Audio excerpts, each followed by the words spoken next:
वासुदेवाय। श्रीमद् भागवत महापुराण के नित्य प्रतिपठन में अभी तक हमने 8वें स्कंद के 6ठे अध्याय में देवताओं द्वारा श्री भगवान की स्तुति को जाना और श्री भगवान ने उन्हें समुद्र मंथन के लिए कहा। आज हम जानेंगे 7वां अध्याय समुद्र मंथन का आरंभ और भगवान शंकर का विषपान। श्री सुखदेव जी कहते हैं, परीक्षित, देवताओं और असुरों ने नागराज वासुकी को यह वचन देकर कि समुद्र मंथन से प्राप्त होने वाले अमृत में तुम्हारा भी हिस्सा रहेगा, उन्हें भी सम्मिलित कर लिया। इसके बाद उन लोगों ने वासुकी नाग को नेति के समान मंदराचल में लपेटकर भली भांति उद्यत हो बड़े उत्साह और आनंद से अमृत के लिए समुद्र मंथन प्रारंभ किया। उसमें पहले पहल अजित भगवान वासुकी के मुख की ओर लग गए, इससे देवता भी उधर ही आ जुटे। परंतु भगवान की यह चेष्टा दैत्य सेनापति को पसंद न आई। उन्होंने कहा, पूंछ तो सांप का अशुभ अंग है, हम उसे नहीं पकड़ेंगे। हमने वेद शास्त्रों का विधि पूर्वक अध्ययन किया है, उच्च वंश में हमारा जन्म हुआ है, वीरता के बड़े बड़े काम हमने किए हैं, हम देवताओं में से किस बात से कम हैं। यह कहकर वे लोग चुपचाप एक और खड़े हो गए। उसकी यह मनोवृत्ति देख भगवान ने मुस्कुराकर वासुकी का मुख छोड़ दिया और देवताओं के साथ उन्होंने पूंछ पकड़ ली। इस प्रकार अपना अपना स्थान निश्चित करके देवता और असुर अमृत प्राप्ति के लिए पूरी तैयारी से समुद्र मंथन करने लगे। परीक्षित, जब समुद्र मंथन होने लगा तब बड़े बड़े बलवान देवता और असुरों के पकड़े रहने पर भी अपने भार की अधिकता और नीचे कोई आधार न होने के कारण मंदराचल समुद्र में डूबने लगा। इस प्रकार अत्यंत बलवान देव के द्वारा अपना सब किया कराया मिट्टी में मिलते देख उनका मन टूट गया, उनके मुख पर उदासी छा गई। उस समय भगवान ने देखा कि यह तो विघ्न राज की करतूत है, इसलिए उन्होंने उसके निवारण का उपाय सोचकर अत्यंत विशाल और विचित्र कच्छप का रूप धारण किया और समुद्र के जल में प्रवेश करके मंदराचल को ऊपर उठा दिया। भगवान की शक्ति अनंत है, वे सत्य संकल्प हैं, उनके लिए यह कौन सी बड़ी बात थी। देवता और असुरों ने देखा कि मंदराचल तो ऊपर उठाया है, तब वे फिर से समुद्र मंथन के लिए उठ खड़े हुए। उसमें भगवान ने जम्बूद्वीप के समान 1,00,000 योजन फैली हुई अपनी पीठ पर मंदराचल को धारण कर रखा था। परीक्षित, जब बड़े बड़े देवता और असुरों ने अपने बाहुबल से मंदराचल को प्रेरित किया, तब वह भगवान की पीठ पर घूमने लगा और अनंत शक्तिशाली आदि कच्छप भगवान को उस पर्वत का चक्कर लगाना ऐसा जान पड़ता था मानो कोई उनकी पीठ खुजला रहा हो। साथ ही समुद्र मंथन संपन्न करने के लिए भगवान ने असुरों में उनकी शक्ति और बल को बढ़ाते हुए असुर रूप से प्रवेश किया। वैसे ही उन्होंने देवताओं को उत्साहित करते हुए उनमें देव रूप से प्रवेश किया और वासुकी नाग में निद्रा के रूप में।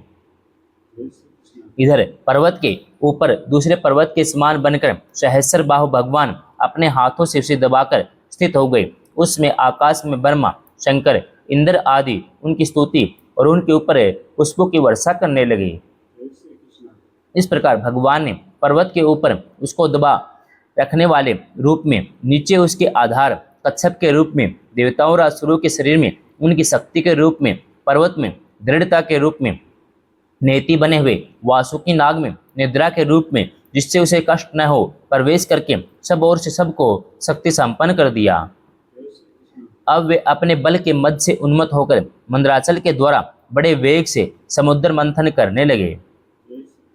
उसमें समुद्र और उसमें रहने वाले मगर, मछली आदि जीव शुद्ध हो गए।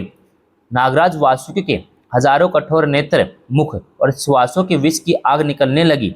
उनके धुएं से पोलम, काले, बलि, इलव आदि असुर निस्तेज हो गए। उसमें वे ऐसे जान पड़ते थे मानो दावानल से झुलसे हुए साखू के पेड़ खड़े हों। देवता भी उससे न बच सके। वासुकी के श्वास की लपटों से उनका भी तेज फीका पड़ गया। वस्त्र, माला, कवच, मुख धूमिल हो गए। उनकी यह दशा देखकर भगवान की प्रेरणा से बादल देवताओं के ऊपर वर्षा करने लगे। वायु समुद्र की तरंगों का स्पर्श करके शीतलता और सुगंधि का संचार करने लगी। इस प्रकार देवताओं और असुरों के समुद्र मंथन करने पर भी जब अमृत न निकला, तब उसमें अजित भगवान समुद्र मंथन करने लगे। मेघ के समान सांवले शरीर पर सुनहला पीतंबर, कानों में बिजली के समान चमकते हुए कुंडल, सिर पर लहराते हुए घुंघराले बाल, नेत्रों में लाल लाल रेखाएं, गले में वनमाला सुशोभित हो रही थी। संपूर्ण जगत को अभेदान करने वाले अपने विश्व विजयी भुजदंडों से वासुकी नाग को पकड़कर तथा कुर्म रूप से पर्वत को धारण करके जब भगवान मंदराचल के मथानी से समुद्र मंथन करने लगे, उसमें वे दूसरे पर्वतराज के समान बड़े ही सुंदर लग रहे थे। जब अजित भगवान ने इस प्रकार समुद्र मंथन किया, तब समुद्र में बड़ी खलबली मच गई। मछली, मगर, सांप, कछुए भयभीत होकर ऊपर आ गए और इधर उधर भागने लगे। तिमी तिमिंगल आदि मत्स्य, समुद्री हाथी, ग्राह व्याकुल हो गए। उसमें पहले पहल हलाहल नाम का अत्यंत उग्र विष निकला। वह अत्यंत उग्र विष दिशा विदिशा में ऊपर नीचे सर्वत्र उड़ने और फैलने लगा। इस असहाय विष से बचने का कोई उपाय भी तो न था। भयभीत होकर संपूर्ण प्रजा और प्रजापति किसी के द्वारा त्राण न मिलने पर भगवान सदाशिव की शरण में गए। भगवान शंकर सतीश जी के साथ कैलाश पर्वत पर विराजमान थे। बड़े बड़े ऋषि मुनि उनकी सेवा कर रहे थे। वे वहां तीनों लोगों के अभ्युदय और मोक्ष के लिए तपस्या कर रहे थे। प्रजापतियों ने उनका दर्शन करके उनकी स्तुति करते हुए उन्हें प्रणाम किया। प्रजापतियों ने भगवान शंकर की स्तुति की। देवताओं के आराध्य देव महादेव, आप समस्त प्राणियों की आत्मा और उनके जीवन दाता हैं। हम लोग आपके शरण में आए हैं। त्रिलोकी को भस्म करने वाले इस उग्र विष से आप हमारी रक्षा कीजिए। सारे जगत को बांधने और मुक्त करने में एकमात्र आप ही समर्थ हैं। इसलिए विवेकी पुरुष से आपकी ही आराधना करते हैं, क्योंकि आप शरणागत की पीड़ा नष्ट करने वाले एवं जगत गुरु हैं। प्रभु, अपनी गुणमयी शक्ति से इस जगत की सृष्टि, स्थिति और प्रलय करने के लिए आप अनंत एक रस होने पर भी ब्रह्मा, विष्णु, शिव आदि नाम धारण करते हैं। आप स्वयं प्रकाश हैं। इसका कारण यह है कि आप परम रहस्य में ब्रह्म तत्व हैं। जितने भी देवता, मनुष्य, पशु, पक्षी आदि सत्य अथवा असत चराचर प्राणी हैं, उनको जीवन दान देने वाले आप ही हैं। आपके अतिरिक्त सृष्टि भी कुछ नहीं है, क्योंकि आप आत्मा हैं। अनेक शक्तियों के द्वारा आप ही जगत रूप में प्रतीत हो रहे हैं, क्योंकि आप ईश्वर हैं, सर्व समर्थ हैं। समस्त वेद आपसे ही प्रकट हुए हैं, इसलिए आप समस्त ज्ञानों के मूल स्रोत, स्वतः सिद्ध ज्ञान हैं। आप ही जगत के आदि कारण, महतत्व और त्रिविध अहंकार हैं।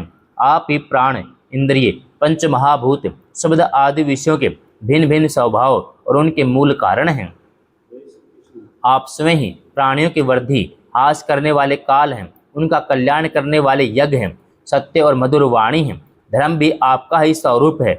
आप ही ए, उ, मैं इन तीन अक्षरों से युक्त प्रणव है, अथवा त्रिगुण आत्मिकता प्रकृति हैं, ऐसा वेदवादी महात्मा कहते हैं। सर्वदेव स्वरूप अग्नि आपका मुख है। तीनों लोगों के अभ्युदय करने वाले शंकर है। यह पृथ्वी आपका चरण कमल है। आप अखिल देव स्वरूप हैं। यह काल आपकी गति है। दिशाएं कान है। वरुण रसन इंद्रिय है। आकाश नाभि है। वायु श्वास है। सूर्य नेत्र है। जल वीर्य है। आपका अहंकार नीचे ऊंचे सभी जीवों का आश्रय है। चंद्रमा मन है। प्रभु, स्वर्ग आपका सिर है। वेद स्वरूप भगवान, समुद्र आपकी कोख है। पर्वत हड्डियां हैं। सब प्रकार की औषधियां और घास आपके रोम हैं। गायत्री आदि छंद आपकी सातों धातुएं हैं। सभी प्रकार के धर्म आपके हृदय हैं। स्वामिन सद उजात, 5 उपनिषद ही आपके तत्पुरुष हैं। अघोर, सदोजात, वामदेव, ईशान नामक 5 मुख हैं। उन्हीं के पद छेद से 38 कलात्मक मंत्र निकले हैं। जब आप समस्त पंच से उपरत होकर अपने स्वरूप में स्थित हो जाते हैं, तब उसी स्थिति का नाम होता है शिव।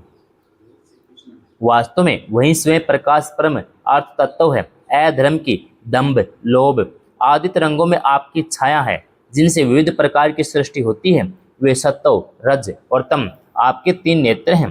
प्रभु, गायत्री आदि छंद रूप सनातन वेद ही आपका विचार है, क्योंकि आप ही सांख्य आदि समस्त शास्त्रों के रूप में स्थित हैं। उनके कर्ता भी हैं। भगवान, आपका परम ज्योतिमय स्वरूप स्वयं ब्रह्मा है। उसमें न तो रजोगुण, तमोगुण और सतोगुण है, न किसी प्रकार का भेदभाव ही।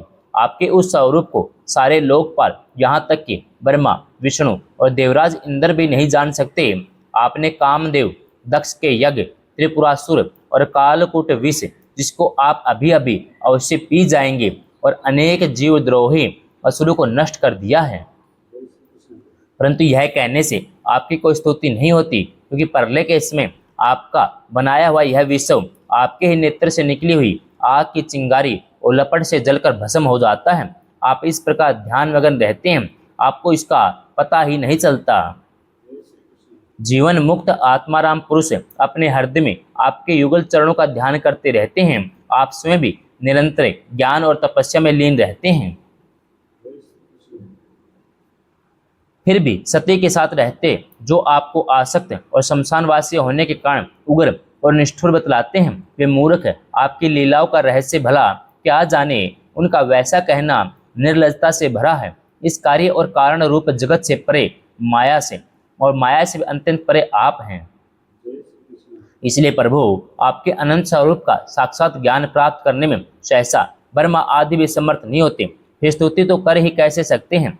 ऐसी अवस्था में उनके पुत्रों के पुत्र हम लोग कह ही क्या सकते हैं।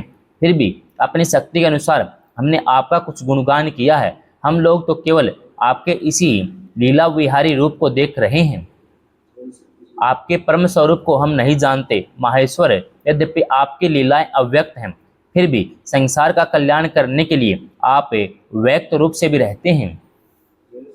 श्री सुखदेव जी कहते हैं, परीक्षित, प्रजा का यह संकट देखकर समस्त प्राणियों के अकारण बंधु देवादिदेव भगवान शंकर के हृदय में कृपावश बड़ी व्यथा हुई। उन्होंने अपनी प्रिया सती से यह बात कही। शिवजी ने कहा, देवी, यह बड़े खेद की बात है। देखो तो सही, समुद्र मंथन से निकले हुए कालकूट विष के कारण प्रजा पर कितना बड़ा दुख आ पड़ा है। ये बेचारे किसी भी प्रकार से अपनों प्राणों की रक्षा करना चाहते हैं। इसमें मेरा यह कर्तव्य है कि मैं इन्हें निर्भय कर दूं। जिनके पास शक्ति सामर्थ्य है, उनके जीवन की सफलता इसी में है कि वे दीन दुखियों की रक्षा करें। सज्जन पुरुष अपने क्षणभंगुर प्राणों की बलि देकर भी दूसरे प्राणियों की रक्षा करते हैं। कल्याणी अपने ही मोह की माया में फंसकर संसार के प्राणी मोहित हो रहे हैं, एक दूसरे से वैर की गांठ बांधे बैठे हैं। उनके ऊपर जो कृपा करता है, उस पर सर्व आत्मा भगवान श्री कृष्ण प्रसन्न होते हैं, और जब भगवान प्रसन्न हो जाते हैं, तब चराचर जगत के साथ मैं भी प्रसन्न हो जाता हूँ।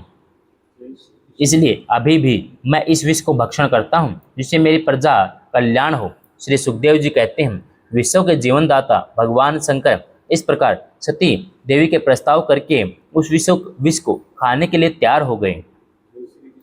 देवी तो उनका प्रभाव जानती ही थी। उन्होंने हृदय में इस बात का अनुमोदन किया, भगवान शंकर बड़े कृपालु हैं, उन्हीं की शक्ति से समस्त प्राणी जीवित रहते हैं। उन्होंने उसे तीक्ष्ण हलाहल विष को अपनी हथेली पर उठाया और भक्षण कर गए। वह विष जल का पाप मल था। उसने शंकर जी पर भी अपना प्रभाव प्रकट कर दिया। उससे उनका कंठ नीला पड़ गया, परंतु वह तो प्रजा का कल्याण करने वाले भगवान शंकर के लिए भूषण रूप हो गया।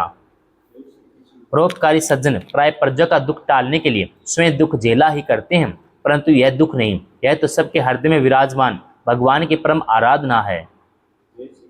देवादिदेव भगवान शंकर सबकी कामना पूर्ण करने वाले हैं। उनका यह कल्याणकारी अद्भुत कर्म सुनकर संपूर्ण प्रजा, दक्ष कन्या सती, ब्रह्मा जी और स्वयं विष्णु भगवान भी उनकी प्रशंसा करने लगे। जिसमें भगवान शंकर विष पान कर रहे थे, उसमें उनके हाथ से थोड़ा सा विष टपक पड़ा था। उसे बिच्छू, सांप, अन्य विषैले जीवों ने एवं विषैली औषधियों ने ग्रहण कर लिया। 7वां अध्याय समाप्तम।